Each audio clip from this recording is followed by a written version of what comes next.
అందరికీ నమస్కారములు. సంసిద్ధత కార్యక్రమం 3వ రోజు. కృత్యం 1. చిత్రాల పేర్లు చదువుదాం చూడండి పిల్లలు. ఊయల, ఆట, జడ, దండ, గడప, ఏనుగు.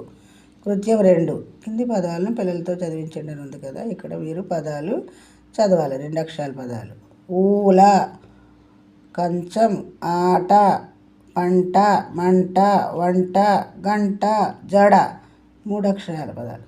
ఊగడం, కవచం, మడమ, ఆగడం, ఆమడ, ఆడటం, ఆమడ, ఈదడం.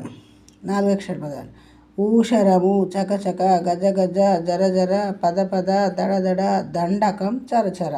కృత్యం 3. క్రింది వాక్యాలను చదివించడం ఉంది కదా, మీరు వాక్యాలు చదవాలి. ఆట ఆడడం, ఊయల ఊగడం, కంచం కడగడం, వంట వండడం, గబగబా నడవడం, చకచక చదవడం. ఈ విధంగా 3వ రోజు సంసిద్ధ కార్యక్రమం పూర్తి చేయాలి పిల్లలు.